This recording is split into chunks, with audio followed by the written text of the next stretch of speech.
Hello everyone. सो अब हम start करेंगे अपना न्यू टॉपिक का नाम है हमारा केमिकल काइनेटिक्स। और जो केमिकल काइनेटिक्स है वो हमारा सबसे इम्पॉर्टेंट टॉपिक है, फिजिकल केमिस्ट्री का one of the most important topics है। इसकी इंपॉर्टेंस क्या है, देखो केमिकल काइनेटिक्स पढ़ोगे आप, ठीक है। इससे एक रिलेटेड टॉपिक होता है हमारे पास न्यूक्लियर केमिस्ट्री, जो आपका फिजिक्स के अंदर भी होता है और केमिस्ट्री के अंदर भी होता है। तो ये वाला टॉपिक भी आपका यहीं पे कवर हो जाएगा केमिकल काइनेटिक्स के अंदर, बिकॉज केमिकल काइनेटिक्स में हम फर्स्ट ऑर्डर काइनेटिक्स को स्टडी करते हैं। तो जो न्यूक्लियर केमिस्ट्री में रेडियो एक्टिविटी से रिलेटेड प्रॉब्लम्स होती हैं वो भी किसको फॉलो करती हैं, फर्स्ट ऑर्डर को फॉलो करती हैं। मतलब इनडायरेक्टली ये हमारे दो चैप्टर्स को कवर कर देगा। उसके अलावा जो स्टूडेंट्स लेक्चर लेवल की एग्जामिनेशन की तैयारी कर रहे हैं तो उनके लिए एक टॉपिक होता है फोटो केमिस्ट्री, ठीक है। वो भी हमारा केमिकल काइनेटिक्स के साथ ही लिंक होता है, ठीक है। जो स्टूडेंट मास्टर कैडर की तैयारी कर रहे हैं उनके फिजिक्स में आता है ये टॉपिक, ठीक है, जिसमें हम पढ़ते हैं जेब्लांस्की डायग्राम को, जेब्लांस्की डायग्राम। तो इनडायरेक्टली ये हमारा काफ़ी इंपॉर्टेंट टॉपिक है और हर साल ऑलमोस्ट इससे दो क्वेश्चन तो कन्फर्म आते ही आते हैं। इस बार एक आया था, बट जनरली दो क्वेश्चन आते हैं इस चैप्टर से और वो क्वेश्चन ईजी होते हैं जिनको हम ईजिली अटैम्प्ट कर पाते हैं। बट हम तो सारे लेवल के क्वेश्चंस करेंगे, ईजी टू मॉडरेट सभी क्वेश्चंस करेंगे, डिफिकल्ट क्वेश्चंस को भी अटैम्प्ट करना सीखेंगे। तो केमिकल काइनेटिक्स में हमने पढ़ना क्या है, इसकी वेटेज तो हमने देख ली कि दो क्वेश्चन आते हैं डेफिनेटली इस चैप्टर से। बट इसकी इंपॉर्टेंस क्या है, अगर हम प्रैक्टिकल लाइफ के पॉइंट ऑफ व्यू देखें, काइनेटिक्स का क्या मतलब होता है, किसी चीज़ की स्पीड के साथ रिलेटेड स्टडी करना। तो जैसे ही हम कोई केमिकल बनाते हैं तो हम देखते हैं कि उसकी कितनी स्पीड से बन रहा है हमारा केमिकल, मतलब उसकी काइनेटिक्स को स्टडी करते हैं। बिकॉज जो हमारे पास इंडस्ट्रीज होती हैं उनमें हम केमिकल्स का फॉर्मेशन करते हैं, तो जितनी जल्दी हमें केमिकल की रिक्वायरमेंट को कंप्लीट होगी उतना ही क्या होगी, हमारी इंडस्ट्री ग्रो करेगी। तो हम ऐसे फैक्टर्स पढ़ेंगे जो किसी रिएक्शन की रेट को, मतलब किसी रिएक्शन की स्पीड को इंक्रीज करेंगे, सो डैट हमारे जो केमिकल्स है वो जल्दी बन सके। तो जितने भी फैक्टर्स हैं रिलेटेड टू रेट मतलब स्पीड ऑफ अ रिएक्शन, वो किस में स्टडी करते हैं, हम केमिकल काइनेटिक्स के अंदर स्टडी करते हैं। तो केमिकल काइनेटिक्स का मीनिंग क्या हुआ, हम इसमें हम डिस्कस करेंगे rate and factors affecting rate of reaction, rate and factors affecting rate of reaction, ठीक है। रेट का क्या मीनिंग होता है वो हम डिस्कस करते हैं। और लास्ट में हम इसमें देखेंगे mechanism of reactions, mechanism of reactions, ठीक है। मैकेनिज्म ऑफ रिएक्शन में हम दो और टॉपिक्स पढ़ेंगे। एक को हम बोलते हैं फास्ट इक्विलिब्रियम मेथड, और दूसरा होता है हमारे पास स्टेडी स्टेट अप्रोक्सीमेशन। एक होता है हमारे पास स्टेडी स्टेट अप्रोक्सीमेशन। ये दोनों आपके ग्रेजुएशन लेवल के टॉपिक्स हैं, तो इनको हम अच्छे से करेंगे वहाँ पे। उसके अलावा जो क्वेश्चंस आते हैं वो आते हैं रेट ऑफ रिएक्शन के ऊपर, ठीक है। एक तो हो गया हमारे पास रेट और दूसरा हो गया फैक्टर्स अफेक्टिंग रेट। अब कौन कौन से फैक्टर्स हैं जो हमारे पास रिएक्शन को इफेक्ट करते हैं, फैक्टर्स तो बहुत सारे हैं बट उनमें से तीन मेजर फैक्टर हम डिस्कस करेंगे। एक तो होता है फैक्टर ऑफ कॉन्सेंट्रेशन, जैसे जैसे हम रिएक्टेंट्स का कॉन्सेंट्रेशन इंक्रीज करते हैं तो रेट ऑफ रिएक्शन क्या होता है हमारे पास, इंक्रीज होता है। जो सेकंड फैक्टर होता है डेट इज ऑफ टेम्परेचर, कि टेम्परेचर के साथ रेट के ऊपर, मतलब रिएक्शन की स्पीड के ऊपर क्या फर्क पड़ता है, ठीक है। जनरली ये ऑब्जर्व किया गया है, अगर हम किसी रिएक्शन का टेम्परेचर 10 से 20 डिग्री सेल्सियस इंक्रीज करते हैं तो वो रिएक्शन की रेट है वो डबल डिग्री हो जाती है, मतलब 2 to 3 टाइम्स क्या हो जाती है, इंक्रीज हो जाती है। वहाँ पे हम डिटेल में डिस्कस करेंगे। और थर्ड फैक्टर होता है कैटलिस्ट का। तो कैटलिस्ट आपने सरफेस केमिस्ट्री में पढ़ा होगा। कैटलिस्ट क्या करता है, बेसिकली रेट ऑफ रिएक्शन को इंक्रीज कर देता है अगर हम पॉजिटिव कैटलिस्ट ऐड करते हैं। तो कॉन्सेंट्रेशन के फैक्टर में, मतलब हमने जो रिएक्टेंट्स लिए हैं उनकी कॉन्सेंट्रेशन अगर इंक्रीज करेंगे तो रेट भी क्या हो जाती है, इंक्रीज हो जाती है। और कॉन्सेंट्रेशन के फैक्टर को स्टडी करने के लिए हम यूज़ करते हैं ऑर्डर ऑफ रिएक्शंस, ठीक है, ऑर्डर ऑफ रिएक्शंस, ठीक है। हम तीन ऑर्डर्स की रिएक्शन पढ़ेंगे, एक होती है जीरो ऑर्डर रिएक्शन, और एक होती है हमारे पास फर्स्ट ऑर्डर रिएक्शन, ठीक है, सेकंड ऑर्डर रिएक्शन, और एक हम पढ़ेंगे nth ऑर्डर रिएक्शन। मतलब कोई भी इन जनरल ऑर्डर होगा तो उसके लिए हम पढ़ेंगे nth ऑर्डर रिएक्शन, जो कि आपका सबसे इंपॉर्टेंट टॉपिक बनता है और इससे ऑलमोस्ट हर साल क्वेश्चन आता ही आता है आपके पेपर में। अगर मैं आपको दो इंपॉर्टेंट टॉपिक्स बताऊँ केमिकल काइनेटिक्स के, एक तो होता है हमारे पास फर्स्ट ऑर्डर रिएक्शन, और एक होता है हमारे पास आर्हेनियस इक्वेशन, जिनसे काफ़ी हाई प्रोबेबिलिटी रहती है कि क्वेश्चन आएगा। बट हमें तो सारे टॉपिक्स ही पढ़ने हैं, तो हम एक एक टॉपिक को डिटेल के अंदर डिस्कस करेंगे। तो केमिकल काइनेटिक्स में हमने पढ़ना क्या है, बेसिकली रेट ऑफ रिएक्शन के बारे में पढ़ना है, मतलब रिएक्शन की स्पीड से हो रही है। उसके अलावा कौन कौन से फैक्टर्स हैं जो रेट को इफेक्ट करते हैं, उनमें हम काफ़ी सारे फैक्टर्स पढ़ेंगे, 8-9 फैक्टर्स पढ़ेंगे, बट मेजरली जो हमें स्टडी करने हैं वो 3 फैक्टर्स हैं। पहला होता है हमारे पास factor of concentration. Concentration increase करेंगे, rate of reaction generally increase होता है। तो ऑर्डर ऑफ रिएक्शन हम यहाँ पे पढ़ेंगे, तीनों तरह की ऑर्डर की रिएक्शन पढ़ेंगे, 0 order reaction, first order reaction and second order reaction, ठीक है। और nth ऑर्डर रिएक्शन को भी हम स्टडी करेंगे। उसका टेम्परेचर इंक्रीज करने से रेट ऑफ रिएक्शन क्या हो जाती है, इंक्रीज हो जाती है। अगर हम 10 डिग्री सेल्सियस से टेम्परेचर को इंक्रीज करते हैं तो रेट ऑफ रिएक्शन 2 से 3 टाइम क्या हो जाती है, इंक्रीज हो जाती है, जिसको हम बोलेंगे आगे जाके टेम्परेचर कोफिशिएंट, वो वहाँ पे हम डिटेल में पढ़ेंगे। कैटलिस्ट, ठीक, कैटलिस्ट भी 2 तरह का होता है, positive catalyst and negative catalyst. Positive catalyst क्या करेगा, रेट ऑफ रिएक्शन को इंक्रीज करेगा, एंड नेगेटिव कैटलिस्ट क्या करेगा, रेट ऑफ रिएक्शन को डिक्रीज करेगा। तो ये सब हमने पढ़ना है, ठीक है। आपके जो ग्रेजुएशन के टॉपिक्स हैं उनमें आता है एक फास्ट इक्विलिब्रियम मेथड और स्टेडी स्टेट अप्रॉक्सीमेशन, और लास्ट में हम पढ़ेंगे इसका related radio activity. Radio activity मतलब न्यूक्लियर केमिस्ट्री हम पढ़ लेंगे यहीं पे, और एक टॉपिक हम पढ़ेंगे फोटो केमिस्ट्री। या फोटो केमिस्ट्री सिर्फ वही स्टूडेंट्स पढ़ेंगे या जिन्होंने फिजिक्स ऑप्ट किया है, या जो लेक्चर लेवल की तैयारी कर रहे हैं, या किसी भी पीजीटी लेवल की तैयारी कर रहे हैं। अगर उनमें फोटो केमिस्ट्री टॉपिक है तो आप यहाँ से पढ़ सकते हो। तो फोटो केमिस्ट्री में बस एक ही टॉपिक इंपॉर्टेंट होता है जिसको हम बोलते हैं जेब्लांस्की डायग्राम। जेब्लांस्की डायग्राम आई थिंक आप सभी को क्लियर हो चुका होगा कि इस चैप्टर में एक्चुअल में हमने पढ़ना क्या है। तो अब स्टार्ट करते हैं हमारा टॉपिक पहली टर्म के साथ, जिसका नाम है रेट, ठीक है। रेट का इन जनरल मीनिंग क्या होता है, change of any quantity with respect to time, ठीक है। चेंज ऑफ एनी क्वांटिटी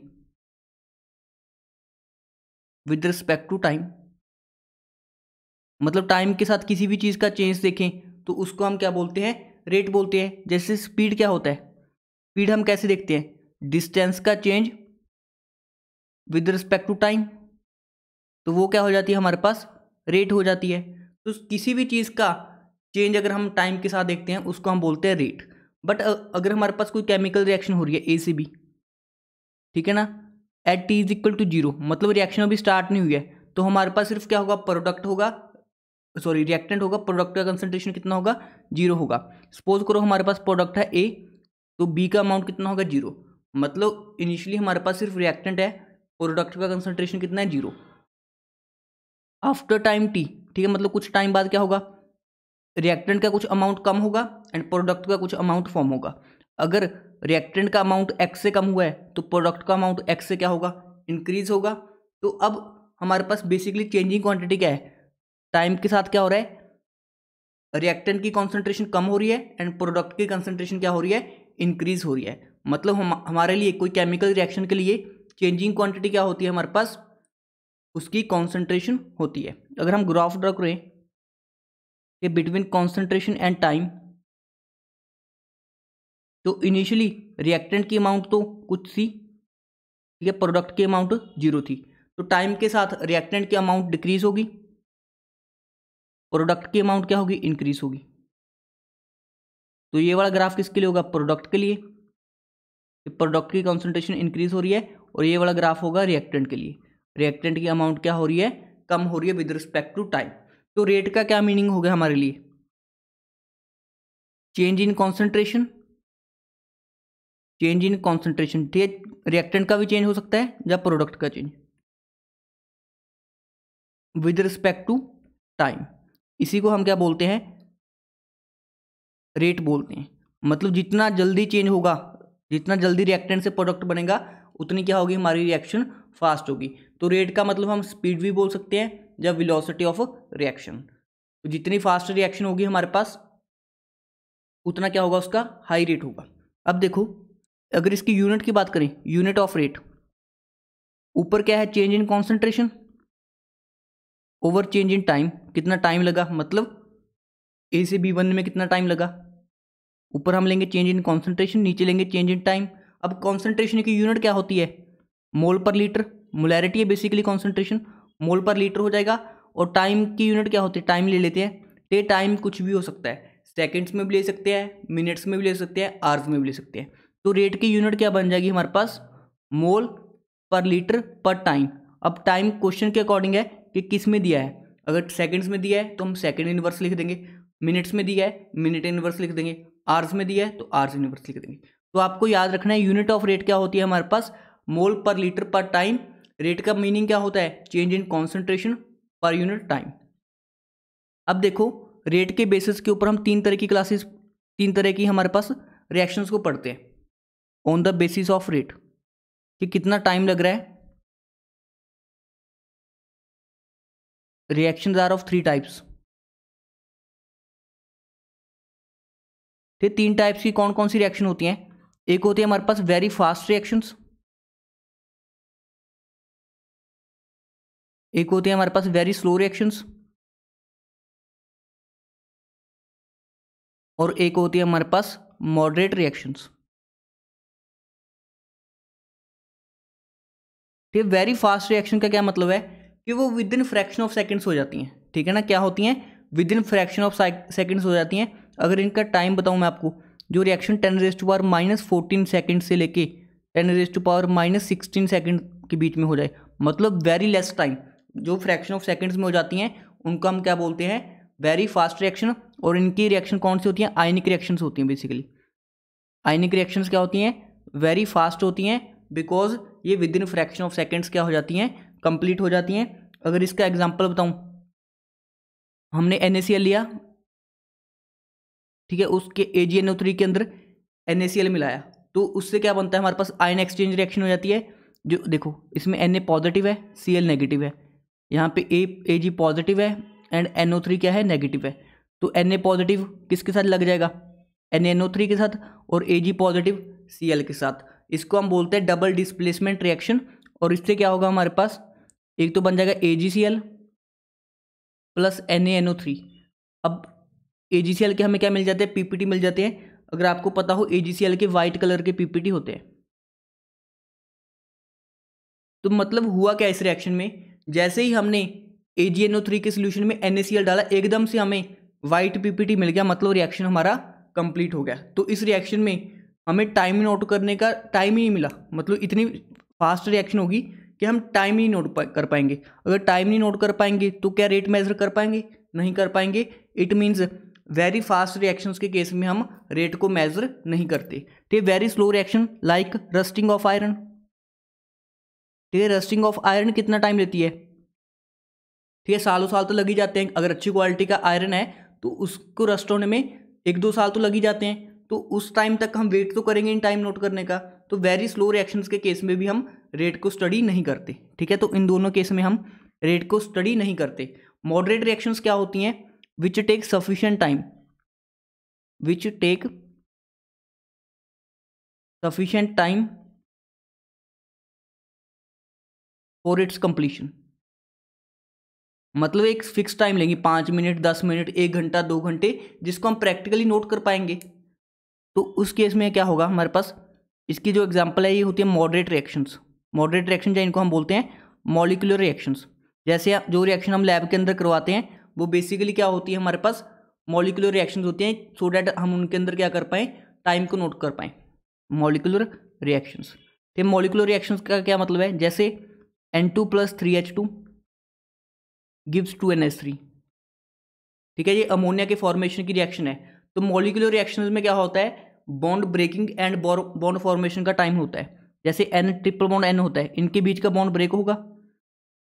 ठीक है, 3 हाइड्रोजन है, इनके बीच का बॉन्ड ब्रेक होगा, और नाइट्रोजन और हाइड्रोजन के बीच का बॉन्ड क्या होगा, फॉर्म होगा। मतलब bond breaking and bond forming एक सफिशिएंट टाइम लेती है। इसलिए मॉडरेट रिएक्शन में कुछ टाइम लगता है, 5 मिनट 4 मिनट, जिसको हम प्रैक्टिकली नोट कर पाते हैं। और मॉडरेट रिएक्शन के केस में हम किसको स्टडी करते हैं, रेट को स्टडी करते हैं। तो हम किस टाइप की रिएक्शंस को स्टडी करेंगे, मॉडरेट रिएक्शंस को स्टडी करेंगे, जो कि एक सफिशिएंट टाइम लेती हैं फॉर देयर कंप्लीशन। ठीक है, उसके बाद लिखो bond breaking and bond formation. Bond breaking and bond formation take sufficient time. ठीक है, अभी तक जो मैं पढ़ा रहा हूँ आपको बिल्कुल बेसिक्स हैं, इससे क्वेश्चन नहीं पूछा जाएगा, बट आपको नॉलेज के लिए पता होना चाहिए कि इस चैप्टर में हमने पढ़ना क्या है। अब हम डिस्कस करते हैं रेट को अच्छे से। ठीक है, हमने रेट के बेसिस के ऊपर रिएक्शंस को 3 तरह से क्लासीफाई किया, very fast reactions, very slow reactions and moderate reactions. Very fast reaction जो फ्रैक्शन ऑफ सेकंड्स में हो जाती हैं, वेरी स्लो रिएक्शन जो काफ़ी टाइम लेती हैं, जिनमें हम टाइम प्रैक्टिकली नोट नहीं करना चाहेंगे क्योंकि हमारा टाइम वेस्ट ही होगा। और थर्ड होती है हमारे पास मॉडरेट रिएक्शन जो हम लैब के अंदर परफॉर्म भी करवाते हैं, जो एक सफिशिएंट टाइम लेती हैं फॉर देयर कंप्लीशन। अब देखो हम रेट को डिटेल में डिस्कस करेंगे।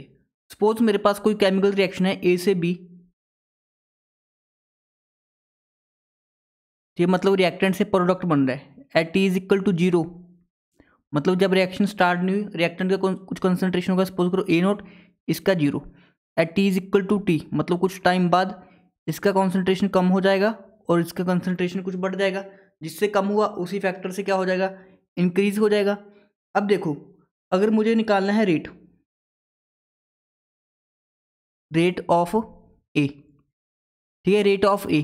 अब ए क्या है हमारे पास, रिएक्टेंट है, तो रिएक्टेंट क्या होगा, रिएक्शन के दौरान कंज्यूम होगा, मतलब इसकी कॉन्सेंट्रेशन क्या होगी, कम होगी, तो इसी को हम यूज करते हैं rate of reaction of A. या तो आपको ऐसे लिख सकता है rate of reaction of A, या और कैसे लिख सकता है rate of consumption of A, rate of consumption of ए,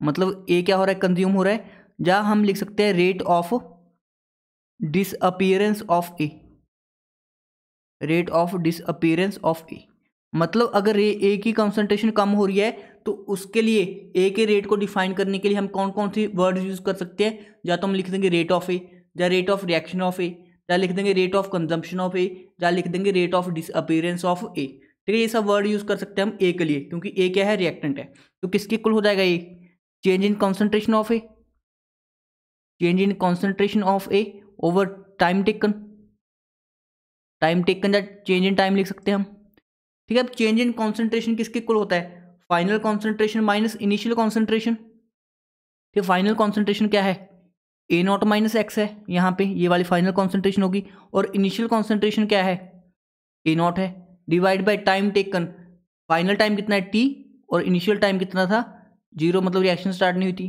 तो ये किसके इक्वल आ गया हमारे पास, माइनस एक्स बाई टी के इक्वल आ गया, मतलब चेंज इन रेट ऑफ ए क्या आ गया, minus x by T. But rate तो कभी भी हमारे पास नेगेटिव नहीं हो सकता, रेट कभी भी नेगेटिव नहीं हो सकता, बट यहाँ पे तो हमारे पास रेट नेगेटिव आ गया। तो नेगेटिव साइन क्या शो कर रहा है, negative sign shows the concentration of reactant decreases with time, तो नेगेटिव साइन क्या शो करता है हमारे पास कि रिएक्टेंट की कॉन्सेंट्रेशन टाइम के साथ क्या हो रही है, डिक्रीज हो रही है। अब उसके बाद अगर हम रेट ऑफ पी लिखें, रेट ऑफ पी मतलब प्रोडक्ट के फॉर्मेशन का रेट, या इसी को हम लिखेंगे rate of formation of P, या इसी को हम लिखेंगे क्या, rate of appearance of P. ठीक है ना, मतलब प्रोडक्ट के रेट, अपीयरेंस का रेट। ठीक है ना, तो ये किसके इक्वल हो जाएगा, change in concentration of P, change in concentration of P divide by time taken. तो अब फाइनल कॉन्सेंट्रेशन कितना है, x minus 0 over T2 minus 0, मतलब ये किसके इक्वल आ गया, एक्स बाई टी। मतलब यहाँ पे प्रोडक्ट का जो रेट है वो क्या आ गया, पॉजिटिव। पॉजिटिव साइन क्या शो कर रहा है कि जो प्रोडक्ट का कंसेंट्रेशन है वो क्या हो रहा है, टाइम के साथ इंक्रीज हो रहा है। तो पॉजिटिव साइन क्या शो कर रहा है हमारे पास कि rate of, positive sign shows, ठीक है, positive sign shows that concentration of product increase with time।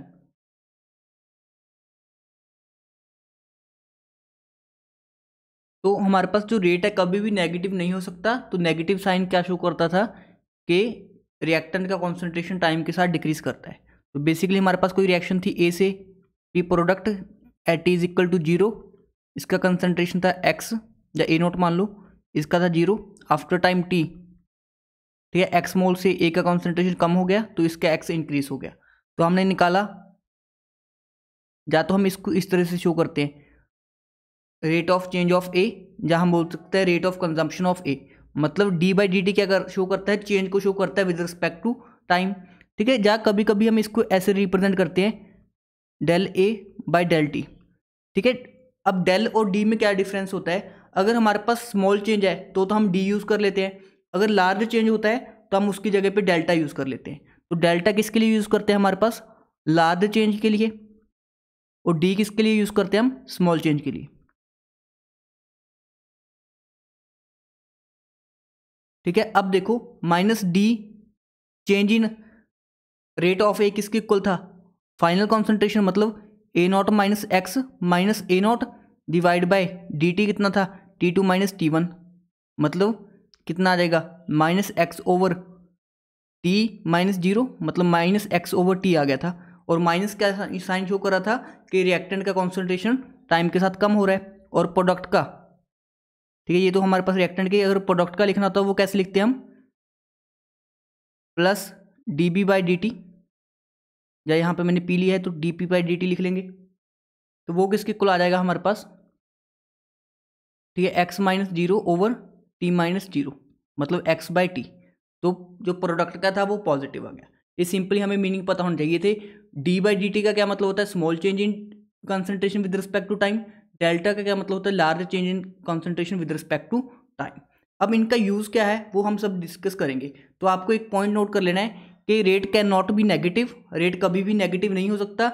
Reactant के केस में जो नेगेटिव साइन है वो किसको शो करता है कि concentration of reactant decreases with the time. बस ये वाला पॉइंट आपको नोट कर लेना है अपनी कॉपी के अंदर, ठीक है। जब मैं लिख देता हूँ, rate can not be negative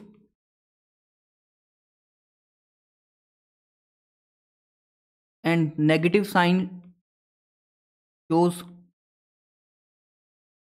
rate of, या ऐसे लिखो, shows concentration of reactant decreases with time, ठीक है। आई थिंक अभी तक आपको रेट का कॉन्सेप्ट क्लियर हो गया होगा, यहीं से हमारा इंपॉर्टेंट टॉपिक स्टार्ट होता है, ठीक है ना। तो यूनिट ऑफ रेट तो हम ऑलरेडी डिस्कस कर चुके हैं। यूनिट क्या होती है, मोल पर लीटर पर टाइम, ठीक है। ये क्या होती है हमारे पास, यूनिट होती है किसकी, रेट की। उसके बाद देखो हमारे पास जो नेक्स्ट टॉपिक बनता है, यूनिट क्या और भी हो सकती है, क्या हमारे पास किसी केमिकल रिएक्शन के दौरान सिर्फ कॉन्सेंट्रेशन चेंज होता है, क्या हम कोई रिएक्शन पार्शियल प्रेशर की टर्म में देख सकते हैं। देखो अगर कोई रिएक्शन गैसियस फेज के अंदर हो रही है तो हम उसकी कंसंट्रेशन भी ले सकते हैं और उसका पार्शियल प्रेशर भी ले सकते हैं, मतलब change in concentration over time, ये भी हो सकता है, change in concentration over time taken. तो तब यूनिट क्या आ जाएगी, मोल पर लीटर पर सेकेंड। अगर हम पार्शियल प्रेशर की टर्म में, मतलब वो रिएक्शन अगर गैसेस फेज में हो रही है तब हम उसका पार्शियल प्रेशर के अंदर चेंज भी देख लेते हैं, तो हम क्या लिख सकते हैं, चेंज इन पार्शियल प्रेशर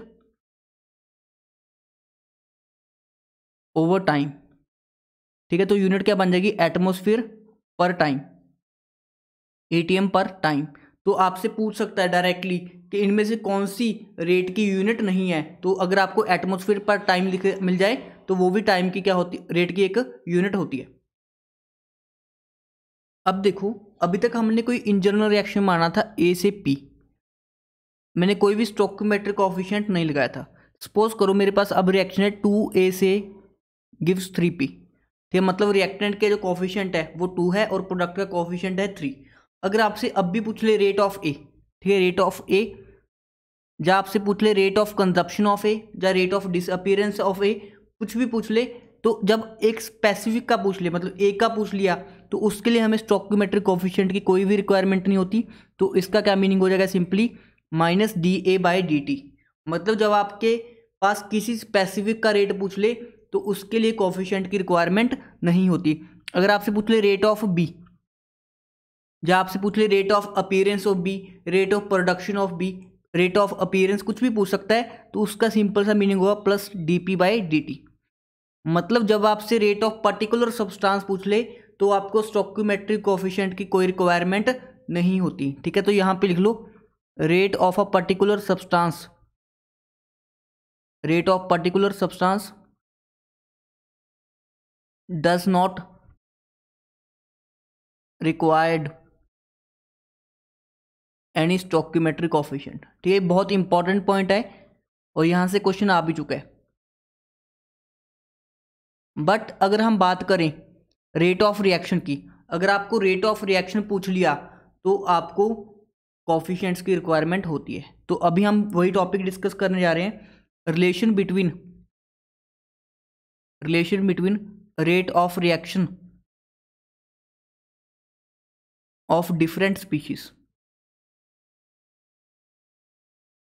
जैसे मेरे पास सेम रिएक्शन है, 2A से 3P गया, तो अब हमने डिफरेंट स्पीशीज के रेट को आपस में क्या करना है, कंपेयर करना है। तो आपको लिखा होगा रेट ऑफ रिएक्शन। ठीक है, तो इसमें कैसे करते हैं हम, रेट ऑफ रिएक्शन को लिखने के लिए सिंपली हम क्या करेंगे, जो हमारे पास रिएक्टेंट है, सपोज ए रिएक्टेंट है, उसका चेंज इन कॉन्सेंट्रेशन हमें पता है, नेगेटिव यूज करते हैं हम फॉर रिएक्टेंट्स। अब जो उसका कॉफिशिएंट है उसको ओवर की फॉर्म में कन्वर्ट कर देना है, जो कॉफिशिएंट है उसको ओवर की फॉर्म में कन्वर्ट कर देना है, प्लस इज इक्वल टू किसके कर देना है, प्रोडक्ट का कॉफिशिएंट क्या है, 3 है, और उसका चेंज इन कॉन्सेंट्रेशन।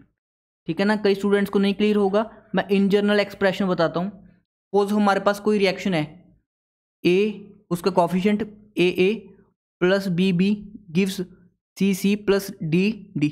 जो small A B C D हैं वो हमें किसको बता रहे हैं, कॉफिशिएंट्स को बता रहे हैं। तो इसका रेट ऑफ रिएक्शन हम कैसे लिखेंगे,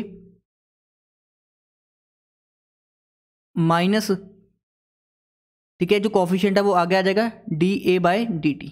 ठीक है, रिएक्टेंट्स के लिए नेगेटिव यूज करेंगे, प्रोडक्ट्स के लिए हम क्या यूज करेंगे, पॉजिटिव साइन। इसकी इक्वल हो जाएगा -1/b D B by D T is equal to किसके हो जाएगा, +1/c D C by D T is equal to किसके इक्वल हो जाएगा, +1/d D C D by D T. ठीक है, इस तरह से हम लिखते हैं रेट ऑफ रिएक्शन को, जब हमने डिफरेंट स्पीशीज के साथ क्या करना होता है, कंपेयर करना होता है। अब क्वेश्चन कैसे आते हैं इसके बेस्ड, ठीक, क्वेश्चन आ भी चुके हैं और आएंगे भी। सिंपली आपको क्या करेगा, सपोज आपको दे दिया rate of disappearance of A, rate of disappearance of A, ठीक है, सपोज उसकी वैल्यू दे दी आपको। ठीक है ना, आपको रैंडमली कुछ वैल्यू मान लो, आपको बी वैल्यू दे दी, नहीं बी नहीं, अब कुछ value they the why they दी। ठीक है, रेट ऑफ डिसअपीयरेंस ऑफ ए की आपको वैल्यू दे दी वाई, और आपसे पूछा है rate of appearance of D.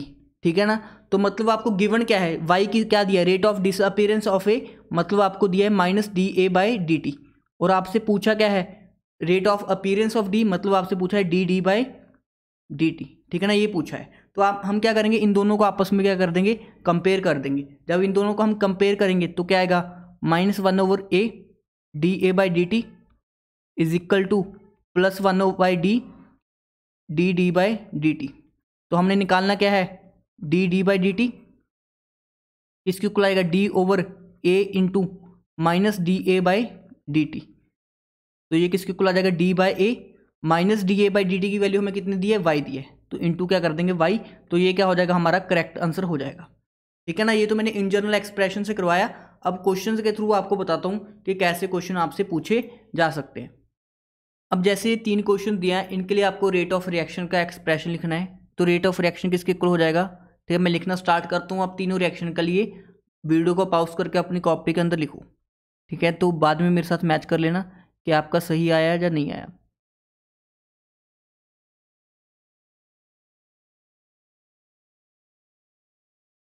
ठीक है, ये बेसिक क्वेश्चन है। ठीक है, कभी डायरेक्टली तो बहुत रेयर चांस है कि पूछ लेगा, बट इनका क्वेश्चंस के अंदर काफ़ी यूज होता है, इसलिए हमें सब पॉइंट्स पता होने चाहिए बेसिक से। ठीक है ना, कभी कभी अगर ज़्यादा पेपर इजी आ गया तो पूछ भी सकता है डायरेक्टली।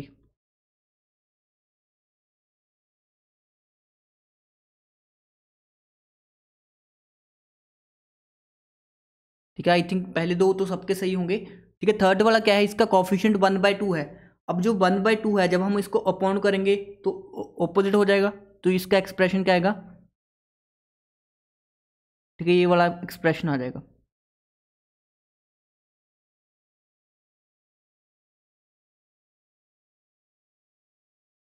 ठीक है। आई थिंक सभी स्टूडेंट्स के ये वाले तीनों क्वेश्चन सही होंगे, जो कि बिल्कुल बेसिक थे, और ये किसके एक्सप्रेशन थे हमारे पास, रेट ऑफ रिएक्शन के एक्सप्रेशन थे।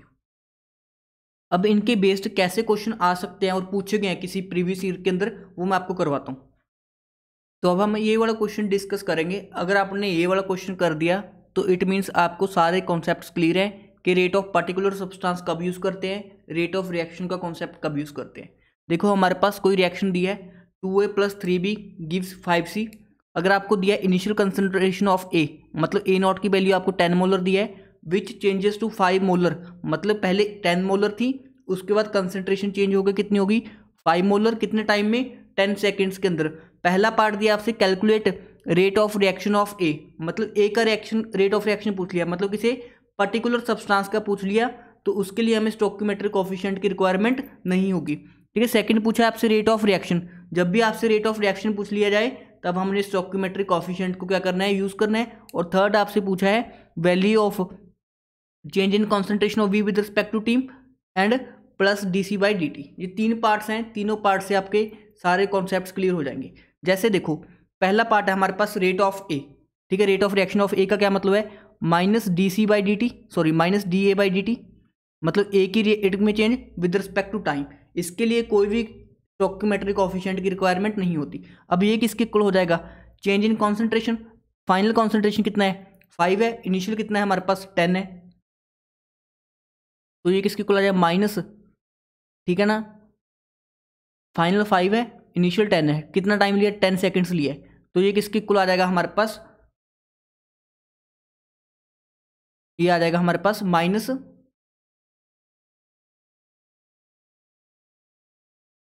ठीक है। इस क्वेश्चन के अंदर आपको टाइम दिया है 10 सेकेंड्स, ठीक है। इसको 20 सेकेंड्स कर लो, ठीक, फिर ज़्यादा सही रहेगा। 20 सेकेंड्स कर लो इसको, जो टाइम है, तो यहाँ पे भी क्या आ जाएगा 20 आ जाएगा। तो अगर हम इसको सॉल्व करेंगे तो क्या आ जाएगा हमारे पास 5 / 20 मोलर पर सेकेंड, या इसको हम लिख सकते हैं 1/4 मोल पर सेकेंड। अब आप सोचोगे कि नेगेटिव क्यों नहीं आया, क्योंकि हमने ऑलरेडी नेगेटिव बाहर यूज़ कर लिया है, बिकॉज हम रेट को कभी नेगेटिव नहीं कर सकते, इसलिए हम रेट के पहले ही बाहर क्या लगा देते हैं, नेगेटिव लगा देते हैं। तो जो 1/4 मोल पर सेकंड है ये किसकी वैल्यू हुई है, रेट ऑफ ए की वैल्यू हुई है। अब rate of reaction find out करना है, तो रेट ऑफ रिएक्शन का क्या फॉर्मूला होता है हमारे पास, हम इसमें स्टोइकोमेट्रिक कोएफिशिएंट्स का यूज़ करेंगे, मतलब 1/2 dA/dt is equal to -1/3 dB/dt is equal to +1/5 dC/dt। ठीक है, ये वाला एक्सप्रेशन यूज़ करेंगे to solve our part number B and part number C. ये पहले हम पार्ट नंबर बी सॉल्व करते हैं, तो रेट ऑफ रिएक्शन किसके इक्वल आ जाएगा, ये -12 इंटू dA/dt, और हमने -dA/dt की वैल्यू तो निकाल रखी है 1/4, तो ये किसके इक्वल आ जाएगा 1/2 इंटू 1/4 मोल पर सेकेंड, मोलर पर सेकेंड, तो ये किसके इक्वल आ जाएगा 1/8 मोलर पर सेकेंड। ठीक है ना, तो ये आ गया हमारे पास रेट ऑफ रिएक्शन, मतलब हमने सेकेंड पार्ट भी सॉल्व कर लिया। ये पहले वाला क्या था, rate of A. Rate of A के लिए हमें कोई स्टोइकोमेट्रिक कोएफिशिएंट की रिक्वायरमेंट नहीं होती, बट रेट ऑफ रिएक्शन के लिए हमें जरूरत होती है। अब थर्ड और फोर्थ पार्ट आप करोगे, ये थर्ड पार्ट में आपसे पूछा है -dB/dt, तो इनको हम किसके साथ कंपेयर करेंगे, तो -1/2 dA/dt किसकी इक्वल है हमारे पास, प्लस dB/dt इंटू 1/3, ये भी क्या है माइनस के अंदर है, तो आपसे पूछा है -dB/dt, ये किसके इक्वल आ जाएगा 3/2 इंटू -dA/dt। ठीक है, तो 3/2 इंटू -dA/dt की वैल्यू कितनी है हमारे पास 1/4, तो ये सॉल्व करने पे कितना आ जाएगा 3/8 मोलर पर सेकंड। आई थिंक ये वाला क्वेश्चन सभी को क्लियर आ चुका होगा। ठीक है, अगर आपसे पूछ ले रेट ऑफ बी, ठीक है, इसका क्या मतलब था हमारे पास रेट ऑफ बी, और इसका क्या मीनिंग होगा हमारे पास रेट ऑफ सी। तो रेट ऑफ सी पूछ ले, तो रेट ऑफ सी आप खुद ट्राई करना, तो वो आ जाएगा आपका सॉल्व करने पे 5/8 मोल पर सेकेंड। ठीक है ना, ये आप खुद ट्राई करना थर्ड वाला पार्ट। आई थिंक आप सभी को क्लियर हो चुका होगा कि किस तरह से हम ये क्वेश्चन को करते हैं। बेसिकली रेट ऑफ ए पूछ लिया, मतलब रेट ऑफ ए पूछ लिया तो रेट ऑफ पर्टिकुलर सब्सटेंस, उसके लिए कोफिशिएंट की रिक्वायरमेंट नहीं है, तो सिंपली हमने minus D A by D T निकाल दिया, जो हमने डाटा से, जो क्वेश्चन में गिवन डाटा उससे इवेल्यूएट करके। अगर आपसे रेट ऑफ रिएक्शन पूछ लिया तो उसके लिए हमें स्टोइकोमेट्रिक कोफिशिएंट की रिक्वायरमेंट थी, तो हमने ये वाला स्टोइकोमेट्रिक कोफिशिएंट यूज़ करके निकाल लिया। अगर आपसे पूछा value of minus D B by D T and D C by D T, तो वो जो हमने स्टैंडर्ड इक्वेशन लिखी उसके साथ D A by D T को कंपेयर करके हमने ये वाली वैल्यूज निकाल दी, minus D B by D T and plus D C by D T. I think ये वाला क्वेश्चन क्लियर हो चुका होगा। जिनको ये वाला क्वेश्चन क्लियर हो गया वो इस टाइप का कोई भी क्वेश्चन अब अटेम्प्ट कर सकते हैं। तो आपको ये वाला क्वेश्चन ट्राई करना है, for the formation of ammonia, ठीक है, आपको रिएक्शन दिया है N2 + 3H2 gives 2NH3, the rate of consumption of H2। Rate of consumption of H2 का क्या मतलब है, हमारे पास minus D H2 by D T की वैल्यू आपको कितनी दी है, 1.5 इंटू 10⁻³ मोलर पर सेकेंड। ठीक, फाइंड रेट ऑफ रिएक्शन, तो रेट ऑफ रिएक्शन किसके इक्वल आ जाएगा, minus D N2 by D T is equal to -1/3 D H2 by D T is equal to plus half D NH3 by D T. तो हमें तो किसके साथ compare करना है, H2 वाले के साथ, तो उसका डाटा दिया है, तो रेट ऑफ रिएक्शन किसके इक्वल आ जाएगा, -1/3 D H2 by D T. तो यहाँ से किसके इक्वल आ जाएगा, 1/3 इंटू 1.5 इंटू 10⁻³ मोलर पर सेकेंड। ठीक है, मोलर का क्या मतलब होता है, कैपिटल एम का मीनिंग क्या होता है, मोल पर लीटर ही होता है, जिसको हम कैपिटल एम मोलर बता देते हैं। तो इस तरह से ये इजी क्वेश्चन को हम सॉल्व कर सकते हैं, बट हमें टर्म्स का मतलब पता होना चाहिए कि rate of consumption of H2 दिया है तो इसका मीनिंग क्या है। अगर हम इसमें भी कोफिशिएंट लगा देंगे तो हमारा क्वेश्चन गलत हो जाएगा। पहले हमें इसका मीनिंग पता होना चाहिए था, डाटा गिवन क्या है, और फिर हमें पता होना चाहिए हमसे पूछा क्या है क्वेश्चन के अंदर। ठीक, बेसिक क्वेश्चन हैं, बट इनमें भी स्टूडेंट्स क्या कर देते हैं, गलती कर देते हैं। तो एक लास्ट क्वेश्चन हम और करते हैं, फिर हम हमारा नेक्स्ट टॉपिक डिस्कस करेंगे। अब देखो, ये छोटा सा क्वेश्चन है, आपकी अंडरस्टैंडिंग के लिए क्वेश्चन है। ये पहला क्वेश्चन है, what is the meaning of minus D A by D T. तो सिंपली आपको कोफिशिएंट नहीं दिया, तो इसका क्या मीनिंग हो जाएगा हमारे पास, rate of disappearance of A, या रेट ऑफ ए लिख सकते हैं इसको हम, या इसी को हम क्या लिख सकते हैं, rate of disappearance of A, disappearance of A. ठीक है, सिंपली आपकी अंडरस्टैंडिंग बेस्ड क्वेश्चन था ये। ठीक है, second, what is the expression of disappearance of B. ठीक, डिसअपीयरेंस ऑफ बी मतलब पर्टिकुलर सब्सटेंस बी बोल दिया तो स्टोइकोमेट्रिक कोफिशिएंट नहीं रिक्वायर्ड होगा, तो इसका क्या आंसर आ जाएगा, minus D B by D T. How rate of A and rate of B are related to each other. How, ये कैसे रिलेटेड है, तो सिंपली हम कैसे कर देंगे, -1/2 D A by D T is equal to -1/3 D B by D T. एक दूसरे को हम इस तरह से क्या कर सकते हैं, रिलेट कर सकते हैं। और फोर्थ पार्ट क्या है, what will be the effect on rate of reaction. ठीक है, रेट ऑफ रिएक्शन में तो स्टोइकोमेट्रिक कोफिशिएंट का रिक्वायरमेंट नहीं होता। क्वेश्चन क्या बोल रहा है, what will be the rate effect on rate of reaction minus D A by D T and minus D C by D T if stoichiometry of the reaction change. जो हमारे पास D A by D T है या D C by D T है, इनके ऊपर कोई effect नहीं पड़ेगा, क्योंकि इनमें स्टोइकोमेट्रिक कोफिशिएंट इन्वॉल्व ही नहीं होते, तो नो इफेक्ट आएगा। अगर हमारे पास रेट ऑफ रिएक्शन पूछ लेता तो वो क्या होता, चेंज होता with change in stoichiometry. I think सभी को क्लियर हो गया होगा कि कब हमने कोफिशिएंट यूज़ करना है स्टोइकोमेट्री, कब यूज़ नहीं करना। अब उसके बाद हमारे पास जो रेट होती है वो दो तरह की होती है। रेट क्या होती है, दो तरह की होती है, एक होती है एवरेज रेट और दूसरी होती है हमारे पास इंस्टेंटेनियस रेट। इंस्टेंटेनियस रेट, ठीक है। एवरेज रेट का क्या मीनिंग होता है, हमारे पास किसी दो इंटरवल के बीच में अगर हम रेट को मेजर करते हैं तो उसको हम बोलते हैं क्या,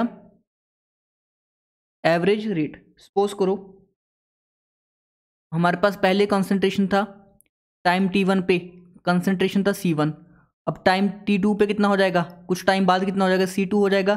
तो एवरेज रेट का क्या फॉर्मूला होता है हमारे पास, कितना चेंज इन कॉन्सेंट्रेशन है, नेगेटिव प्लस। ठीक है, नेगेटिव हम रिएक्टेंट्स के लिए यूज करेंगे एंड पॉजिटिव प्रोडक्ट्स के लिए यूज करेंगे। किसकी इक्वल हो जाएगा, final concentration C2 minus C1 over कितना टाइम लिया, T2 माइनस T1। ठीक है, ये क्या आ जाएगा हमारे पास, एवरेज रेट का एक्सप्रेशन आ जाएगा।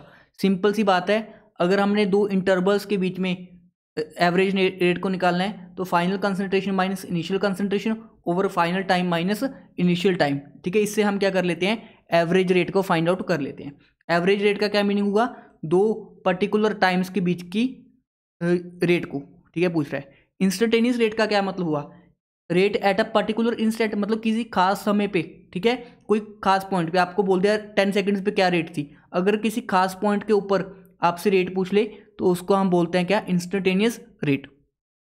तो अगर आपको इंस्टेंटेनियस रेट निकालना हो तो उसके लिए हम क्या करते हैं, तो इसका मीनिंग क्या होता है, rate at a particular instant, rate at a particular instant. देखो जब हम एवरेज रेट निकालते थे उसके लिए हमारे पास जो टाइम चेंज था वो क्या था, काफ़ी लार्ज था। डेल्टा टी क्या था, काफ़ी लार्ज था, मतलब दो इंटरवल के बीच में हमें टाइम मिल रहा था। बट अगर हम जो टाइम चेंज है उसको ऑलमोस्ट अप्रोचेस टू जीरो कर दे, मतलब delta T approach to zero कर दे, तो ये क्या बन जाएगा, डी टी बन जाएगा। डी टी का क्या मतलब है कि किसी खास टाइम पे हमने रेट निकालना है, ठीक है ना। तो इसमें कैसे करेंगे हम, जैसे मेरे पास एक ग्राफ है, ये concentration of reactant versus time का ग्राफ है। तो रिएक्टेंट की कॉन्सेंट्रेशन टाइम के साथ क्या होती है, डिक्रीज होती है। सपोज करो यहाँ पे कुछ वैल्यूज है टाइम की 1 2 3 4, ठीक है ना। इसको मैं थोड़ा सा एक्सटेंड कर लेता हूँ,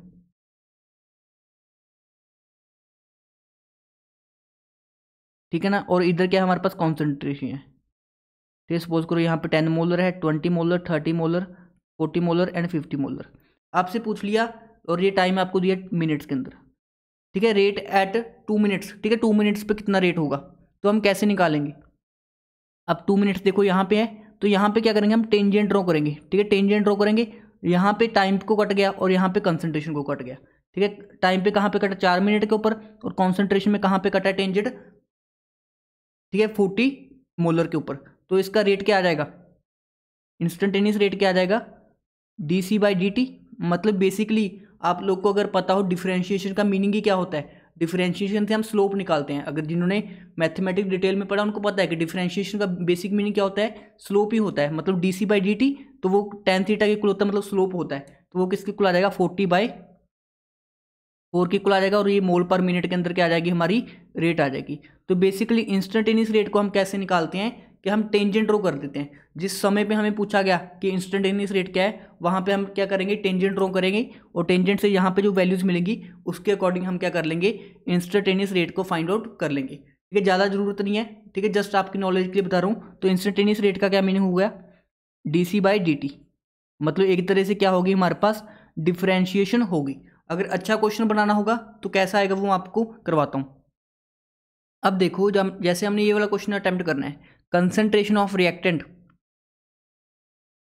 इन a chemical reaction decreases with C is equal to, ये आपको कोई इक्वेशन दिया है, आपसे पूछा है इनिशियल रेट। इनिशियल रेट का मीनिंग क्या होता है, जब टी क्या होता है, जीरो होता है। इनिशियल रेट का क्या मीनिंग होता है, T is equal to zero and rate at T is equal to 20 second. मतलब एक बार तो आपसे 20 सेकंड्स पे रेट पूछा है, sorry rate is equal at 2 seconds, ठीक है, 2 सेकंड्स कर लो इसको, at T is equal to 2 seconds, ठीक है। एक बार आपसे 2 सेकंड्स पे पूछा है और एक बार आपसे इनिशियल रेट मतलब T is equal to zero पे पूछा है। तो इनडायरेक्टली इंस्टेंटेनियस रेट पूछा है, तो रेट किसके इक्वल आ जाएगा, D C by D T. मतलब इसका हमें डिफ्रेंशिएशन करना पड़ेगा, 5 + 30t minus 5t square over D T, ठीक है। 5 का तो क्या है, कांस्टेंट का इंटीग्रेशन 0 होता है, 30t का क्या हो जाएगा, 30 हो जाएगा, ये क्या आ जाएगा, 2 आगे आ जाता है, तो ये किसके इक्वल हो जाएगा, -10t हो जाएगा। आई थिंक सभी स्टूडेंट्स को इतना बेसिक डिफ्रेंशिएशन तो आता होगा कि हमने D C by D T की वैल्यू निकाल ली है, ठीक है। अब D C by D T initial rate के लिए क्या करेंगे, टी को 0 पुट कर देंगे, तो कितना आ जाएगा, 30 - 10 × 0, मतलब 30 मोलर पर सेकंड क्या आ जाएगी, रेट आ जाएगी, इनिशियल रेट।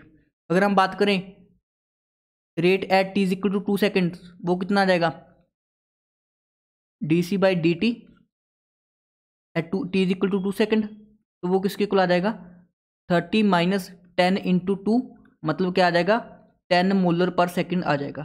कितना ब्यूटीफुल क्वेश्चन है, आपको डिफरेंशिएशन का यूज़ भी करवा लिया इंस्टेंटेनियस रेट निकलवाने के लिए, और आपको कुछ वैल्यूज़ दी थे। इनिशियल रेट का मीनिंग भी पूछ सकता है, जब टी इज इक्वल टू 0 होगा, तो हमारे पास ये वाला रेट आ गया पहले पार्ट का answer. T is equal to 2 seconds पे हमारा आंसर क्या गया, 10 मोलर पर सेकेंड। अगर किसी को अभी भी कोई डाउट है कि इंस्टेंटेनियस रेट को कैसे निकालते हैं, एवरेज को कैसे निकालते हैं, और उसके अलावा रेट ऑफ रिएक्शन क्या होती है, रेट ऑफ पर्टिकुलर सब्सटेंस क्या होती है, रेट का इन जनरल मीनिंग क्या होता है। तो आज हमने बिल्कुल बेसिक क्लास रखी है जो आपको आती भी होगी, काफ़ी स्टूडेंट्स को नहीं भी आती होगी, तो आप लोगों ने डेफिनेटली कुछ नया सीखा होगा। जो हमारी नई इंपॉर्टेंट क्लास है ठीक है वो कल से स्टार्ट होगी, जिसमें हम पढ़ेंगे फैक्टर्स अफेक्टिंग रेट, और उसके बाद हम पढ़ेंगे डिफरेंट ऑर्डर की reactions, factors affecting rate and different order reactions. ठीक है, वो हम कल से स्टार्ट करेंगे, मतलब नेक्स्ट वीडियो से, डिफरेंट ऑर्डर ऑफ रिएक्शंस। ठीक है, जो ऑर्डर ऑफ रिएक्शन वाला पोर्शन होता है ये सबसे इंपॉर्टेंट होता है, बट एग्जाम में कुछ भी पूछ सकता है आपसे, इसलिए सारा कुछ ही इंपॉर्टेंट है, हम एक एक टॉपिक को कवर करते चलेंगे। आई होप आप लोग को ये सेशन क्लियर हो गया होगा। अगर फिर भी किसी को कोई डाउट है वो आप मेरे से पूछ सकते हो। Thank you for watching this video.